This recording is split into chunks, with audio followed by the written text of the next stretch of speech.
Sponsor of the legislation for 5 minutes. Well, thank you, Mr. Chairman, and also appreciate you putting this bill on the docket for today. I also want to express my thanks to our staff who put in tireless hours over the past several months working to perfect this bill. And in the spirit of bipartisanship that we have seen here today, this is another one that not only is getting bipartisan support, but I want to thank Mr. Gottheimer for his efforts in actually working with us to craft this bill to make it a better bill. And I'm really encouraged by the work that has been done. Mr. Chairman, I'd like to request unanimous consent to submit 3 letters of support of this bill, one from the Independent Community Bankers of America, the other from American Bankers Association, and the third from the Consumer Bankers Association. Without objection. Thank you, Mr. Chairman. I'd also like to thank the U.S. Chamber of Commerce and the Mortgage Bankers Association for their support of this bill, and for all those that weighed in to help us to really create a good bill that is a good government bill. Back in 1996, Congress passed the Economic Growth and Regulatory Paperwork Reduction Act, or is better known in this committee as EGRPRA.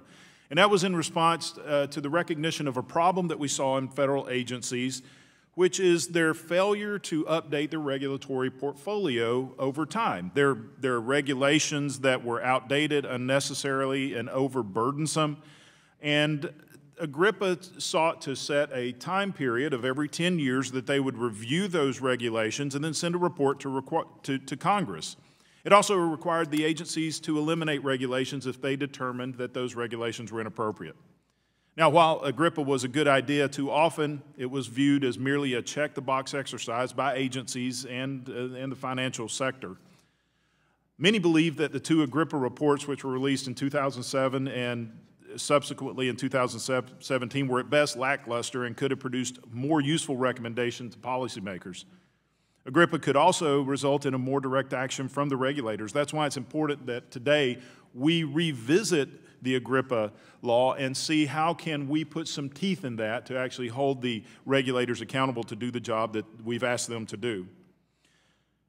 The bill before you today requires more frequent EGRPRA reports by moving the review cycle from 10 years to 7.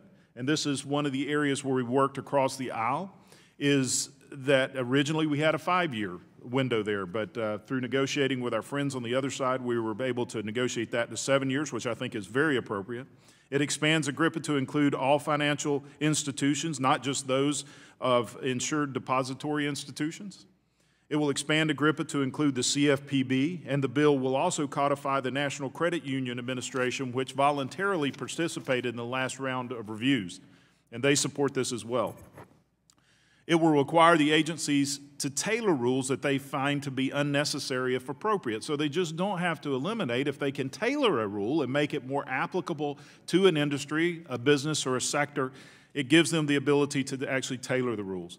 And it also requires the CFPB to use its findings from Dodd-Frank regulatory reviews in its EGRPRA report, so the CFPB does not waste time on rules it has already reviewed. This bill is not just about eliminating unnecessary regulations. It's about tailoring, it's about streamlining, and ultimately it's about good government. The bill will require the regulators to clean up the rules that they have identified to be unnecessary, which will free them to focus on enforcing the most important regulations that truly help consumers. I encourage strong support on both sides of the aisle for this bill, and I thank Mr. Duffy for his work in co-sponsoring, as well as Mr. Gottheimer and all those who helped work on this. Thank you, Mr. Chairman, for this time, and I yield back.